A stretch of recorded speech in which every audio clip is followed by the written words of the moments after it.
Hello बच्चों, welcome back to research online Gurukul. हम लोग इसमें सीटेट पेपर 1 का पार्ट 2 डिस्कस करने वाले हैं। जो एमसीक्यू डिस्कस कर रहे थे प्रीवियस ईयर पेपर्स का, उसका पार्ट 2 डिस्कस करने वाले हैं। तो चलिए हम लोग देखते हैं। सबसे पहला क्वेश्चन उठाते हैं, इसमें देखते हैं क्या है। तो इसमें देखिए,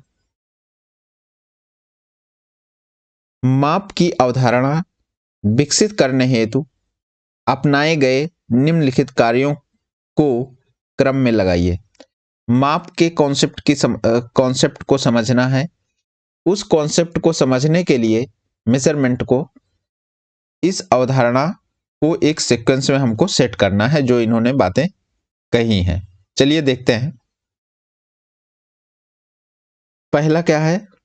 पहला है, शिक्षक लंबाई मापने के लिए मानक इकाइयों का प्रयोग करते हैं। दूसरा, शिक्षार्थी लंबाई मापने के लिए अमानक इकाइयों का प्रयोग करते हैं।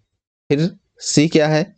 शिक्षार्थी सरल अवलोकन द्वारा वस्तुओं का सत्यापित करते हैं। फिर डी क्या है? शिक्षार्थी मैट्रिक इकाइयों के बीच संबंध को समझते हैं। ठीक, अब देखिए, इसको एक सीक्वेंस में, एक क्रम में लगाना है। सबसे पहले क्या होगा? जो सबसे आसान है वो चीज विद्यार्थियों को समझाना चाहिए, वो चीज विद्यार्थी करेंगे। तो इसमें अगर ध्यान दें आप, तो शिक्षार्थी सरल अवलोकन द्वारा वस्तुओं को सत्यापित करते हैं। इसका मतलब सी जो है पहले नंबर पे आएगा। सी पहले नंबर पे आएगा। तो आपको आंसर तो अभी पता चल गया होगा कि इसका जो डी ऑप्शन है वो आपको समझ आंसर होगा। ठीक है, ज्यादा करने की जरूरत, बट हम इसको और समझ लेते हैं। अब देखिए, सरल अवलोकन वस्तुओं से सरल अवलोकन द्वारा वस्तुओं को सत्यापित कर रहा है। दूसरा क्या कह रहा है? फिर शिक्षार्थी लंबाई मापने के लिए अमानक, पहले मानक पर नहीं जाएगा, पहले वैसे नॉर्मल मेजरमेंट करेगा कि ये इतना लंबा है, ये इतना लंबा है, उसको मानक इकाइयों पर नहीं जाएगा, तो ये दूसरे नंबर पर आएगा।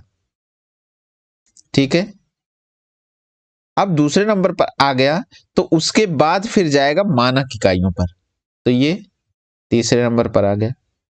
अब क्या है? फिर चौथे नंबर पर डी वाला आएगा, क्योंकि ये क्या है? एक रिलेशन बता रहा है, जो मीट्रिक पद्धति है और दूसरे पद्धति के बीच में एक रिलेशन को डेवलप कर रहा है। तो इस तरीके से, तो कौन सा ऑप्शन सही होगा? ऑप्शन डी इस क्वेश्चन का आंसर सही होगा, करेक्ट होगा। तो चलिए हम लोग आगे बढ़ते हैं दूसरे क्वेश्चन की तरफ और देखते हैं इस क्वेश्चन में क्या है। अगर इस चैनल का वीडियो अगर आपको पसंद आ रहा है तो वीडियो को शेयर करिए और चैनल को सब्सक्राइब करिए। तो चलिए हम लोग आगे बढ़ते हैं, इस क्वेश्चन को देखते हैं। इसमें देखिए, एक ऑपरेटर, ये है प्लस सा बना है, सर्कल के अंदर एक प्लस सा बना है, ये ऑपरेटर है कोई, निम्न रूप में परिभाषित किया गया है। ठीक है, ध्यान से देख लीजिए परिभाषा को, इसको समझ लेंगे तो आप क्वेश्चन का जवाब आसानी से दे ले जाएंगे। 4, ये सर्कल है, 4 + 3 इस तरीके से करके लिखा है, मैं प्लस ही पढ़ रहा हूं इसको। 4 + 3 = 4 + 5 + 6 इस तरीके से लिखा है। देखो, एक चीज ध्यान दो, जितनी बार ये कितना है 3, उतनी बार ये बढ़ के लिखा जा रहा है और शुरू यही नंबर हो रहा है, शुरुआत यही से है, ये चीज ध्यान रखना। सेम इसी तरीके से इसमें देखो ध्यान से। ठीक, 4 है तो 4 बार नंबर जाएगा, और लेकिन शुरू कहां से होगा? 5 से ही शुरू होगा। यहाँ 5 से शुरू हुआ और 4 बार गया, 5 6 7 8, एक एक बढ़ता हुआ जा रहा है उसी नंबर से। सेम इसी तरीके से यहाँ इसको चेक कर लो, 4 बार जाना चाहिए, इसमें इसमें 4 बार गया था, इसमें भी 4 बार जाना चाहिए, बट शुरू कहां से होगा? 6 से शुरू होगा, 6 7 8 9। ठीक है, इस तरीके से। अब देखिए हमारे पास क्या है? हमारे पास है n और +8, वही रूल सेम चलेगा अपना भी। अपना क्या है? कितनी बार जाना चाहिए? 8 बार जाना चाहिए, बट शुरू n से होगा, तो पहला तो n हो जाएगा, दूसरा क्या होगा बोलो? n+1 हो जाएगा। क्यों? क्योंकि जैसे यहाँ 5 था, ये वाला देखो 5 था, और यहां से जा रहे थे, 4 बार जाना था, तो पहले 5 गए, 5 के बाद 6 गए, मतलब 1 बढ़ता जा रहा है। ठीक है, प्लस अगला क्या हुआ, n प्लस 2 हो जाएगा, प्लस अगला क्या होगा, n प्लस 3 हो जाएगा, प्लस बोलते चलो n प्लस क्या हो जाएगा, 4 हो जाएगा। फिर अगला क्या होगा, n प्लस 5 हो जाएगा। फिर अगला क्या होगा, n प्लस 6 हो जाएगा। फिर अगला क्या होगा, n प्लस 7 हो जाएगा। ठीक, इतना हो गया, बस इसी को जोड़ लीजिए, आपका आंसर। ठीक, n को जोड़िए, 1 2 3 4 5 6 7 8 8n हो गया। ठीक है, तो इसका मतलब या तो ये वाला सही होगा या तो ये वाला सही होगा, या तो सी या तो डी, बट हमें नंबर भी जोड़ने पड़ेंगे तभी आपको फाइनल आंसर मिलेगा। नंबर्स को जोड़िए, 1 2 3 3 3 6 4 10 5 15, ठीक, 15 और 6 कितना होगा, 15 6 21, ठीक है, और 21 में 7 मिलकर कितना हो गया, 28। ठीक, तो इस तरीके से आंसर आपका क्या हुआ, आंसर हो गया 8n प्लस 28। बहुत ही इजी क्वेश्चन था, इससे इजी क्वेश्चन दूसरा नहीं हो सकता। बस आपको पैटर्न्स को समझना है। इस तरीके के कई सारे पैटर्न्स हो सकते हैं, वो डिपेंड करता है किस तरीके का पैटर्न गिवन है। बस आपको थोड़ा सा ध्यान में रखना है कि कैसे चीजें चेंज हो रही हैं, किस तरीके से चीजें बदल रही हैं, बस उसी को ऑब्जर्व करके वैसे ही आपको फाइनल आंसर कैलकुलेट कर लेना है। ठीक है, तो चलिए हम लोग बढ़ते हैं आगे की तरफ और देखते हैं अगला क्वेश्चन क्या है।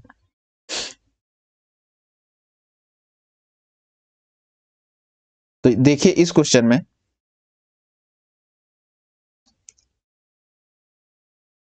इसमें समझते हैं हम,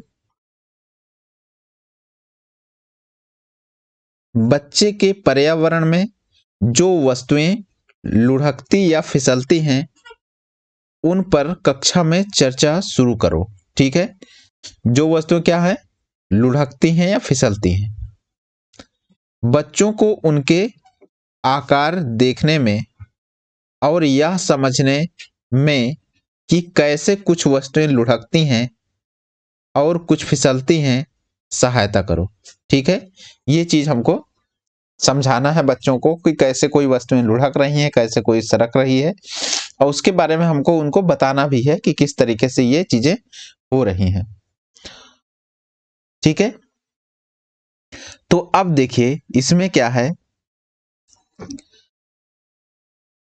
गणित के जादू एनसीईआरटी की कक्षा 2 की पाठ्य पुस्तक में इस तरह के सुझाव यह समझाने में शिक्षक की सहायता करते हैं कि, अब देखिए क्या सहायता कर रहे हैं शिक्षक को, चर्चाएं बहुविध परिप्रेक्ष्यों के को कक्षा में स्थान देती है।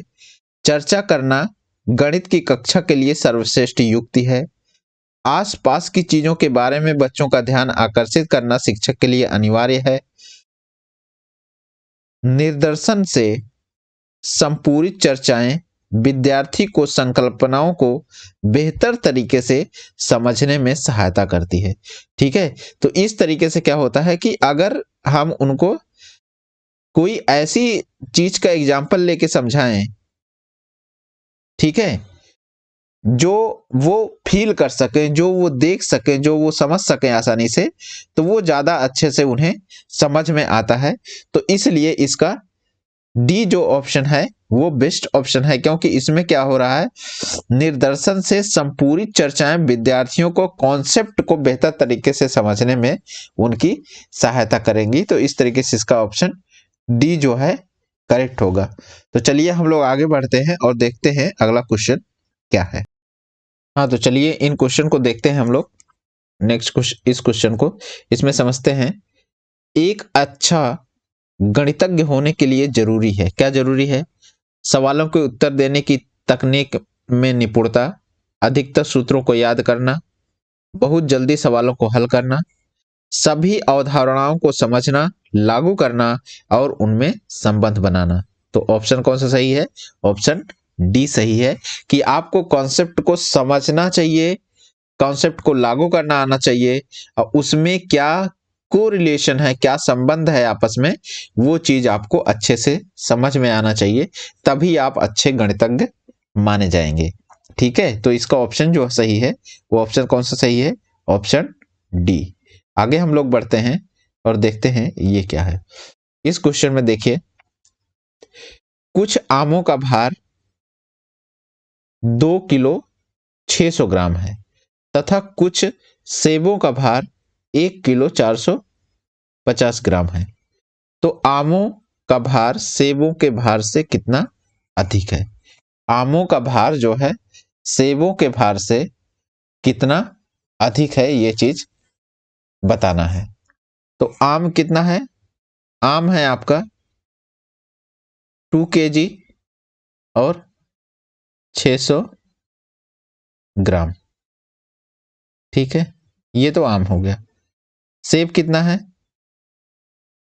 1 kg और 450 ग्राम।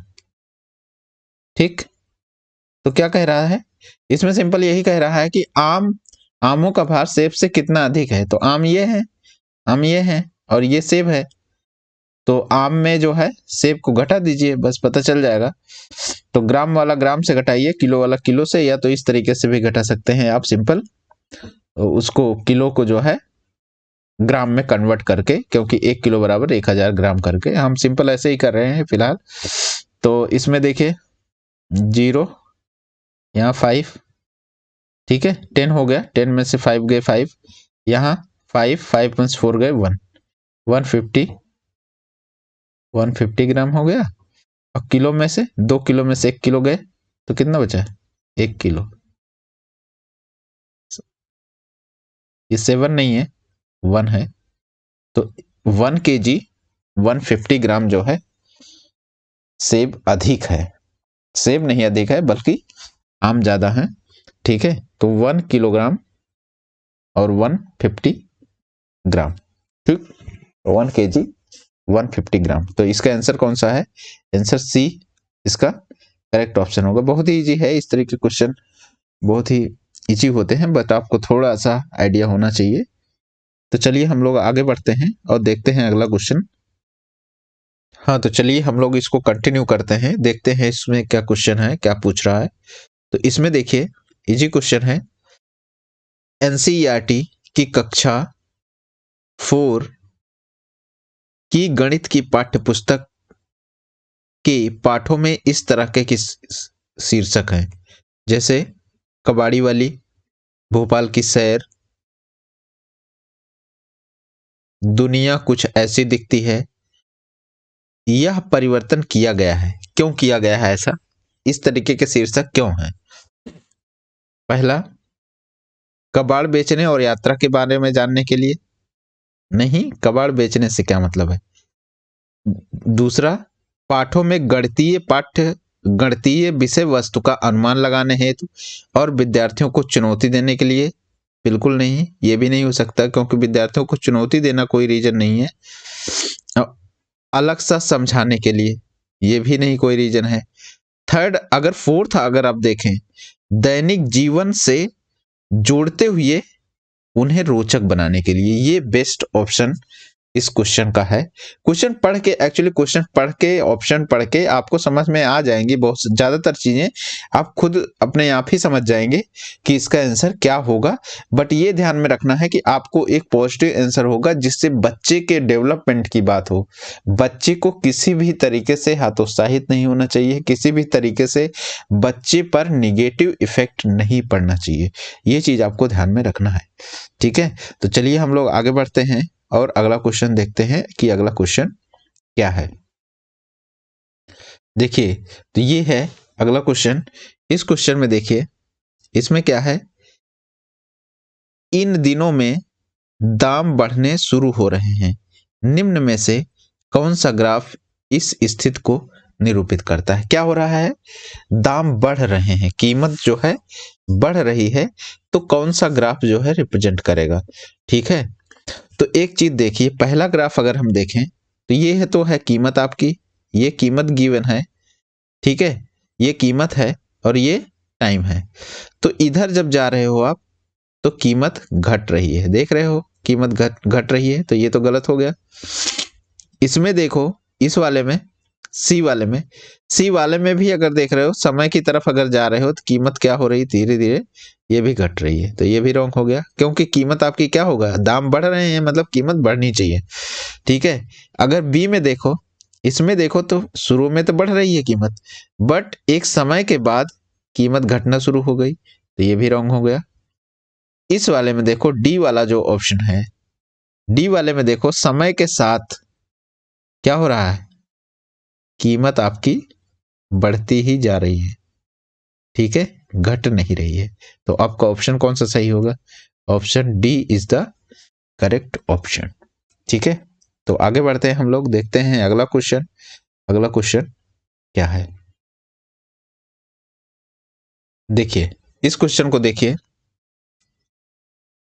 भिन्नों की तुलना पढ़ाते समय जिसमें अंश समान हैं, जैसे 3/5 और 3/7, रोहित की प्रतिक्रिया थी, चूंकि अंश समान है अतः और 7 5 से बड़ा है, अतः 3/7 3/5 से बड़ा है।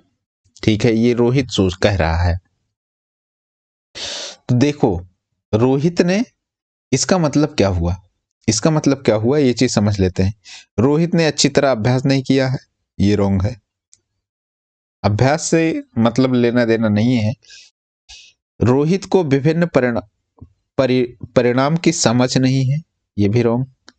रोहित अंश और हर की अवधारणा नहीं जानता है, नहीं, ये गलत है, क्योंकि रोहित अंश और हर को पहचान रहा है वो अच्छी तरह, क्योंकि वो तुलना भी कर रहा है, कह रहा है कि अंश जो है, अंश समान है, तो अंश अगर वो जान ही नहीं रहता, अंश और हर, तो इस तरीके की बात नहीं करता क्वेश्चन में, तो ये भी रॉन्ग हो गया।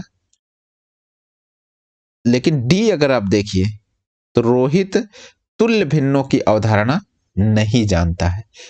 ठीक है, तुलनात्मक करना, तुलना करने की, क्योंकि बड़ा और छोटा क्या है, कंपेयर कर रहे हैं, तुलना करने की अवधारणा को, भिन्नों को तुलना करने की अवधारणा रोहित को नहीं पता है, इस वजह से ऐसा हुआ है। ठीक है, रोहित ने जिस प्रकार भिन्नों को बड़ा या छोटा ज्ञात करता है वह तरीका गलत है, जिससे यह पता चलता है कि रोहित तुल्य भिन्नों की अवधारणा नहीं जानता है। ठीक है, तो इस तरीके से इसका आंसर कौन सा हुआ, आंसर हुआ आपका डी। तो चलिए हम लोग आगे बढ़ते हैं और देखते हैं कि अगला क्वेश्चन क्या है। हाँ तो बच्चों, चलिए हम लोग इस क्वेश्चन को देखते हैं। इस क्वेश्चन में क्या है, तो इसमें देखिए, विभिन्न अवधारणा से परिचित कराने के लिए शिक्षक भिन्नों की अवधारणा को परिचित कराने के लिए शिक्षक से शुरुआत कर सकता है। देखो, एक चीज मैंने बताया था कि जो स्टूडेंट हैं, स्टूडेंटों को अगर आप समझाना चाहते हैं, अगर एक आप शिक्षक हैं, तो आपको कुछ ऐसा करना चाहिए कि वो जो अपने आसपास की चीजें हैं, अपने वातावरण या अपने आसपास घर में जो चीजें हैं, बेसिक चीजें, उनसे शुरुआत करें ताकि उन्हें अच्छे से समझ में आए। तो इसका बेस्ट ऑप्शन जो होगा, बेस्ट आंसर जो होगा, वो आंसर ए होगा कि उनके आसपास की वस्तुओं में विभिन्न भागों की पहचान करना, यहाँ से शुरुआत करना चाहिए, ना कि यहाँ से कि भिन्नों में अंश और हर की पहचान करना और संख्या रेखा पर भिन्न का पता लगाना और ए बाई बी के रूप में, इस तरीके से चीजें नहीं होनी चाहिए। भिन्न की अवधारणा से परिचित कराने के लिए शिक्षक अपने पर्यावरण में मौजूद वस्तुओं में विभिन्न भागों की पहचान करने से शुरुआत करनी चाहिए। ठीक है, तो इसका ऑप्शन ए सही होगा, जो बेस्ट होगा। तो चलिए हम लोग आगे बढ़ते हैं अगले क्वेश्चन की तरफ और देखते हैं कि अगला क्वेश्चन क्या है। इसमें देखिए, बहुत ही बेसिक क्वेश्चन है बट इम्पॉर्टेंट है थोड़ा सा, क्योंकि इस तरह के क्वेश्चन बार बार रिपीट हो रहे हैं। इसमें देखिए, माचिस की तीलियों से बने निम्नलिखित पैटर्न की जांच कीजिए। ये पैटर्न आपका इस तरीके से गिवन है। यदि पैटर्न निरंतर जारी रहे तो 15वें चरण के लिए कितनी तीलियों की आवश्यकता होगी। ठीक है, तो इसमें देखते हैं पहले चरण में कितने तीली हैं, देख लीजिए 1 2 3 4 5 और 6। पहले में कितनी है, 6। दूसरे में देखिए कितनी है, ये तो 6 हो गई और ये कितनी हो गई, 4। 1 2 3 4। ठीक है, फिर थर्ड में देखिए, ये तो 6 हो गई और ये 4 और ये 4। ठीक, मतलब मैं कुछ इस तरीके से लिख सकता हूं, 6 + 4 × 1। तो इसमें लिख सकता हूं 6 + 4 × 2। किस वाले में, तीसरे चरण में। तीसरे चरण में 2 आ रहा है। अब हमें कौन सा चरण देखना है, 15वें चरण में।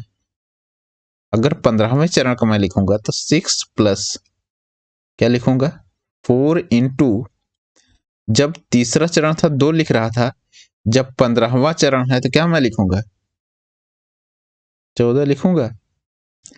ठीक है, तो 6 + 14 चौको 56, 56 और 6 जोड़ लीजिए तो कितना हो जाएगा, 12। 2 हो गया, अब 5 में 1 जुड़ जाएंगे तो आपका 62। तो इस तरीके से जो इसका आंसर आएगा, आंसर क्या आएगा, वो आंसर आएगा 62, जो कि ऑप्शन ए सही है। तो इस तरीके से देखा आपने, कितना इजी है, बट आपको थोड़ा सा पैटर्न को समझना है कि पैटर्न में किस तरीके से चीजें वेरी हो रही हैं और आप आसानी से कर ले जाएंगे। तो इस तरीके से हम लोगों ने इस प्रीवियस ईयर पेपर का पार्ट 2 हम लोगों ने कंप्लीट कर लिया। अगर वीडियो आपको पसंद आ रहा है तो आप वीडियो को शेयर करिए, चैनल को सब्सक्राइब करिए। Thank you.